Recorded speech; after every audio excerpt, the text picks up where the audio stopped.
Sallallahu ala Muhammad sallallahu alaihi wasallam. Apapun kondisi kita, selama kita berangkat bahwasanya kita sekarang mulai sadar bahwasanya kita harus memberikan perhatian pada hati kita, mari kita cek, mari kita lihat apa yang harus kita perhatikan supaya mengatur settingan kembali hati kita, supaya hati kita harusnya mendapatkan surga di dunia ini sebelum kita mendapatkan surga besar.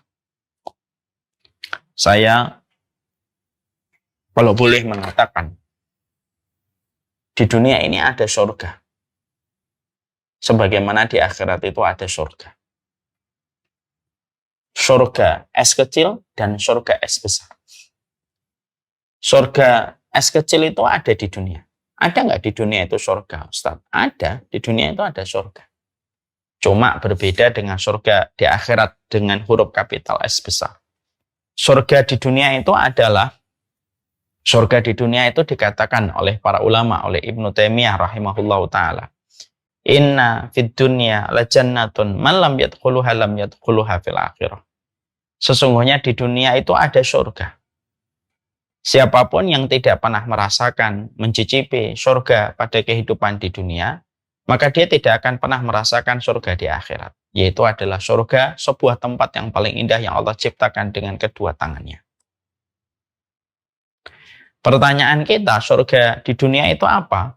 Yang menjadi salah satu indikator. Ya, yang menjadi salah satu indikator untuk mendapatkan surga di akhirat. Yaitu adalah surga di dunia atau surga kecil itu. Yaitu adalah surga pada hati kita.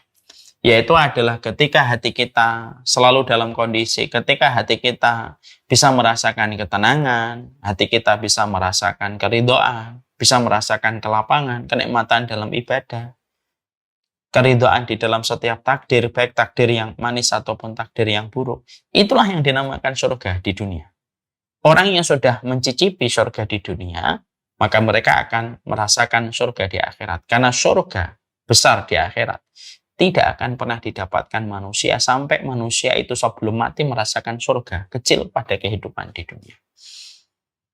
Nah, inilah yang menjadikan kita akhirnya, berarti kita harus betul-betul men-treat hati kita. Kita harus betul-betul mengkondisikan hati kita supaya betul-betul hati kita pada kondisi yang maksimal, supaya mendapatkan kesehatan, supaya bisa menghantarkan kita kepada sebuah panorama surga pada kehidupan kita sebagai pelakunya. Karena sesungguhnya yang hilang hari ini bukan masalah finansial.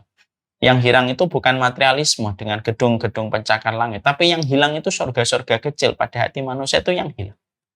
Mungkin seluruh gadget itu sekarang mengalami perkembangan yang mutakhir. Mungkin kita akan jumpai seluruh teknologi semakin membuat kita terbelalak ketika kita kaget dengan seluruh kemajuannya yang begitu cepat. Gitu.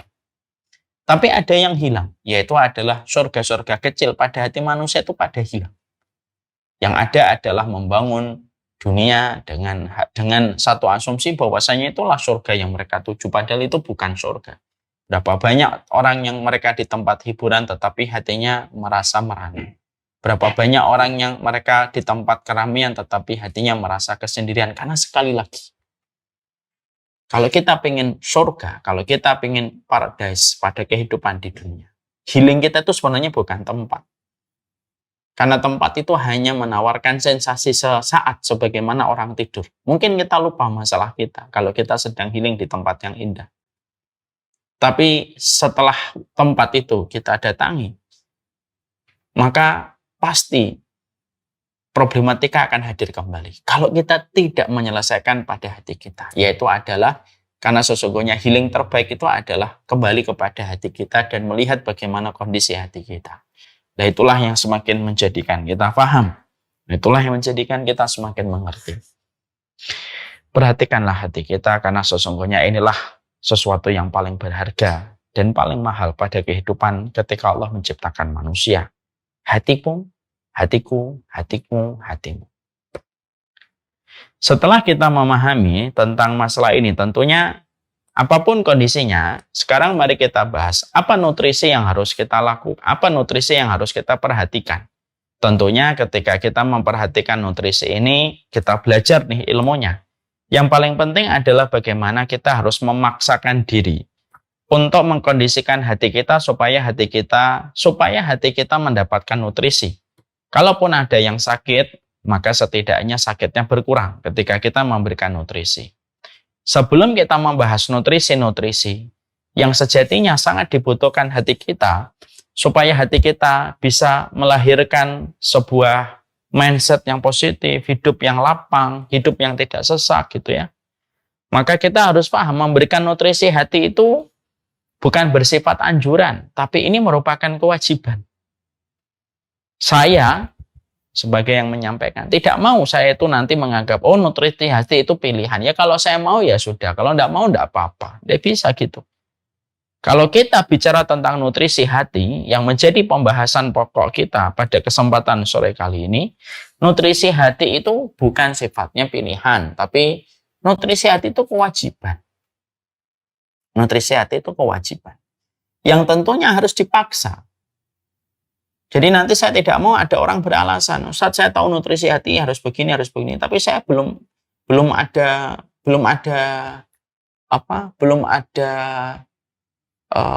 kekuatan untuk melakukan itu. Ya memang harus dipaksa. Jadi kalau kita nanti membahas nutrisi hati satu persatu untuk hati kita, ketika kita sudah berkenalan dengan hati kita, mengetahui bagaimana kondisi hati kita yang sebenarnya, maka ketika kita nanti membahas tentang nutrisi hati, maka setiap nutrisi hati yang akan menjadi perhatian kita dan konsentrasi kita yang kita pelajari ini berarti wajib dipaksakan untuk disuapkan. Karena apa? Karena sesungguhnya mengobati itu harus dipaksa bagi sebagian besar orang ketika berpenyakit. Bukankah minum obat harus dipaksa? Karena sebenarnya kalau kita pengen menikmati, minum obat itu kan nggak mau. Karena apa? Pahit, tidak ada rasanya. Tidak sebagaimana minuman es teh manis, tidak sebagaimana sushi yang kita sukai gitu.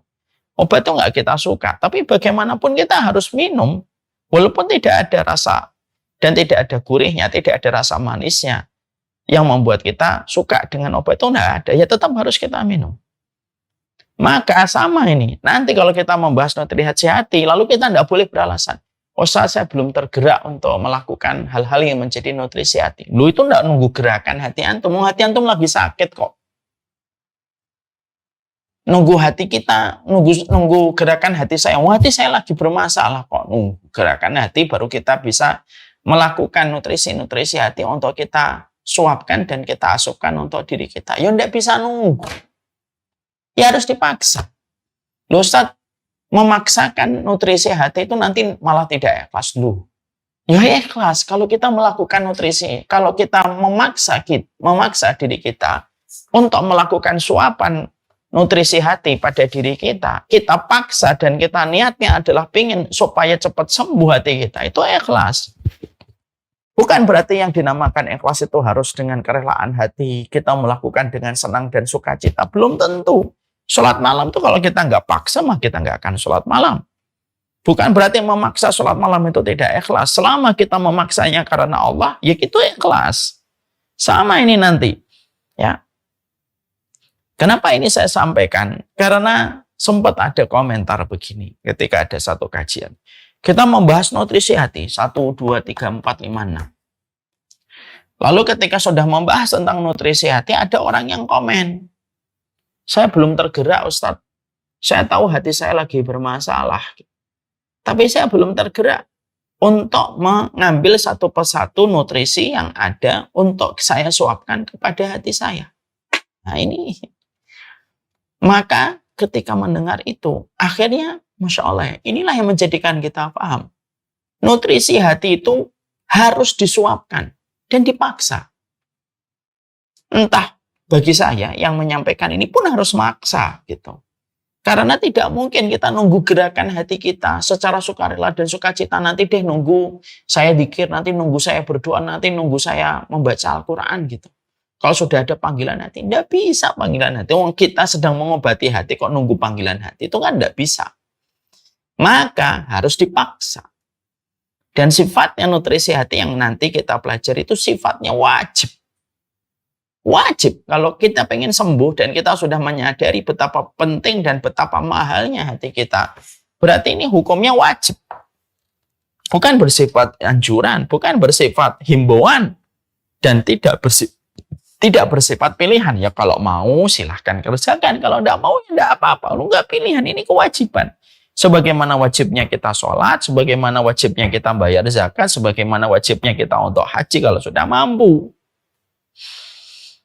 Jadi kewajiban itu bukan hanya pada amalan zahir yang tadi saya sebutkan, tapi kewajiban pada amalan hati. Salah satunya memberikan nutrisi pada hati kita. Nah, saya harap antum semuanya paham ya di sini, dan saya juga.